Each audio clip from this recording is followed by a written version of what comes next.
Tired? We all know the feeling. Irritable, groggy, and exceptionally lazy. Chances are you didn't sleep enough last night, or the past few nights. But what exactly is enough sleep? And more importantly, can you ever catch up on it?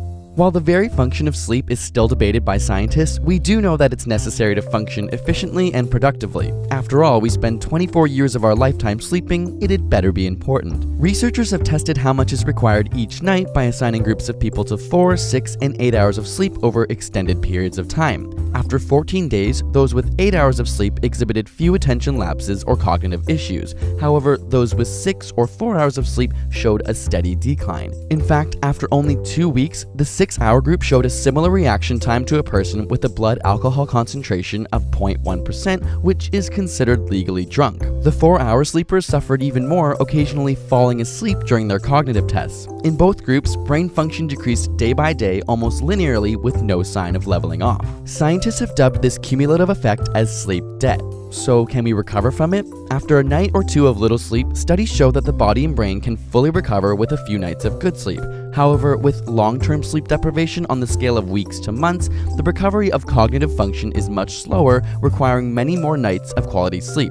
On the timescale of months to years, it's unknown whether brain function can be fully repaired or if it causes permanent damage. Paradoxically, with chronic sleep deprivation, your sleepiness or how tired you feel does eventually level off, meaning that you become less and less aware of your objective impairment over time. So how long should you sleep? Most studies tend to show that 7 to 8 hours of sleep is the average ideal for humans. Apart from the cognitive issues, individuals who consistently sleep less than 7 hours a night have an increased risk of heart disease, obesity, and diabetes, not to mention a 12% higher risk of death. On the flip side, studies have shown that while sleeping more than 8 hours does not impair brain function, it also carries an increased risk of heart disease, obesity, and diabetes, and a 30% increased risk of mortality. So too much sleep may also be a bad thing. But variation most certainly exists, and our genetics play a large role. In fact, individuals genuinely unaffected by only 6 hours of sleep were found to have a mutation of a specific gene. When scientists genetically engineered mice to express this gene,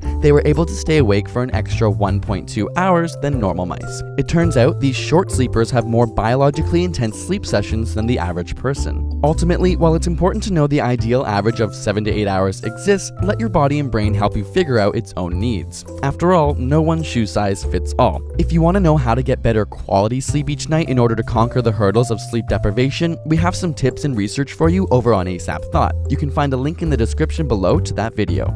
Thanks to Audible.com for giving you a free audiobook of your choice at audible.com/ASAP. Audible is the leading provider of audiobooks with over 150,000 downloadable titles across all types of literature. We recommend the A Song of Ice and Fire series, which the Game of Thrones TV show is based off of. It's kept us up through the nights and caused a lot of lost sleep. You can download this audiobook or another of your choice for free at audible.com/ASAP. And with a subscription, you get one free book a month so you can read the whole series. Special thanks to Audible for making these videos possible. And subscribe for more weekly science videos.